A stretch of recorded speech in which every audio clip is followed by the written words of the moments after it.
Olá, meu nome é Camila, eu sou Camila Aparecida de Campos e trabalho na Faculdade de Educação na Universidade Federal de Catalão há mais de 10 anos.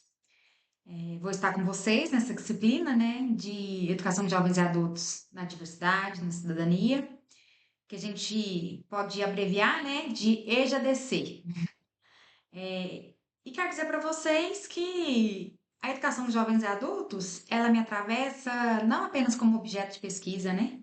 Mas eu tenho um certo compromisso, né, com a modalidade, por conta também da história de vida das pessoas que geralmente são público-alvo, né, da modalidade. Isso começou no meu mestrado, lá em 2007, quando eu estudei a educação de jovens e adultos.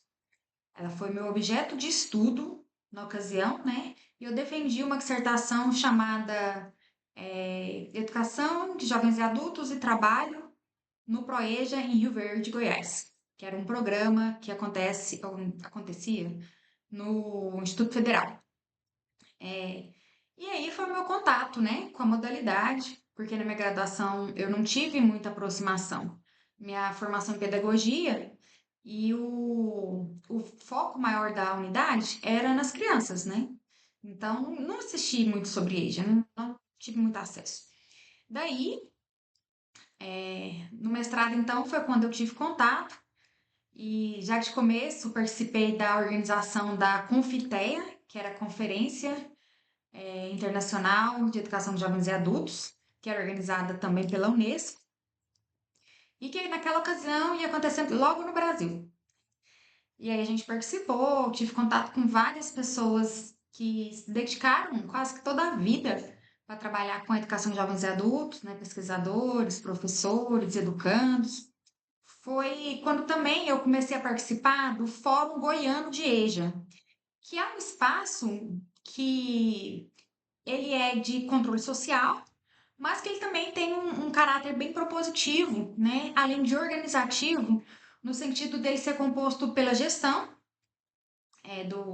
das secretarias municipais, estaduais, por representantes de estudantes, de educandos, né, educandas, por professores, e pela universidade. Que no caso, então, eu ficava na época pela UFG. E aí a gente acaba percebendo que a EJA é um espaço, antes de tudo, né, um espaço que escancara a história do nosso país. É um espaço em que nós encontramos diversas histórias que por vezes, onde a gente transita, a gente nunca tinha ouvido falar, né? A gente que acessa a universidade, a gente passa aqui um tempo, mas às vezes a gente não tem acesso ao que acontece numa escola da periferia do Rio de Janeiro. E quando você discute EJA, você acaba tendo contato com essas trajetórias, com esses sujeitos, né? Então, o vínculo com a EJA, que era de pesquisa, passou a ser de trabalho e passou a ser também de militância. Porque o Fórum de EJA é um espaço de militância mesmo, a gente não ganha nada para estar lá, né? A gente ia porque a gente acreditava nessa frente, né?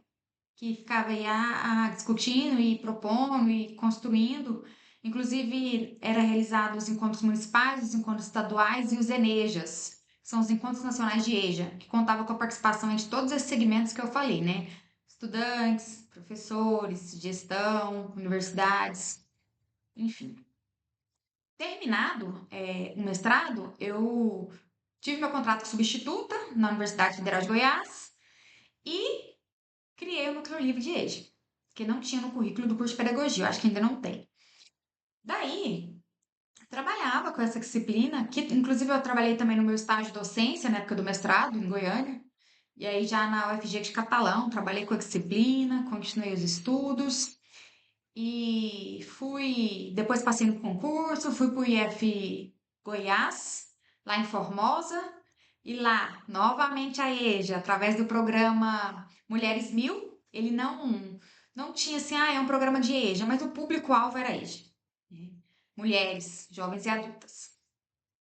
E lá também tinha o ProEJA, que era um programa de educação profissional com EJA. Então, novamente, lá em Formosa, a modalidade fez parte aí da minha história de trabalho, de estudos. Deixei Formosa porque passei no concurso na UFCAT e passei para o curso de Educação do Campo. E o curso de Educação do Campo, ele tem uma raiz na educação popular que é bem próxima, né, dos debates da educação de jovens e adultos. Então, novamente, essa interface entre EJA, e a minha história teve um capítulo novo, né, que seria essa relação com a educação popular. E no curso de Educação do Campo, tem a disciplina de EJA, a qual eu assumo desde que eu entrei. Sempre que tem ela, se eu estou na instituição, porque a gente, professor, às vezes a gente afasta para qualificar, afasta por outros motivos, né? E aí eu sempre trabalho com essa disciplina, então é algo que eu nunca me distanciei. Apesar de ter feito doutorado discutindo trabalho e educação na mineração, a educação de jovens e adultos sempre tive interesse, sempre tive participação, sempre trabalhei. Então é um espaço que eu tenho bastante tranquilidade, que eu tenho muita empolgação, é um espaço que eu sinto pulsar mesmo, sabe? Aquele sentimento de que a gente está promovendo de fato uma transformação social, porque boa parte das pessoas, né, que são público da EJA, tiveram as suas trajetórias interrompidas por motivos muitas vezes sociais, né? Quando eu falo sociais, a gente fala assim de econômicos, mas não somente. A gente tem muito caso de mulheres que engravidam, né? Mulheres que se casam, enfim, jovens, né, que precisam trabalhar para contribuir na sua casa e já é mais econômico, né? Enfim, são diversas situações. Então, a EJA ela tem essa diversidade, que é o que a gente vai falar na disciplina, né? Nessa disciplina a gente vai falar sobre direito à educação, a gente vai falar sobre diversidades.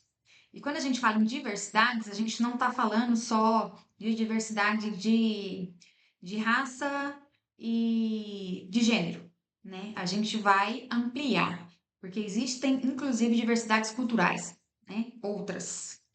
Então, é por aí que a gente vai caminhar nessa disciplina. Eu espero que a gente tenha aí bons momentos.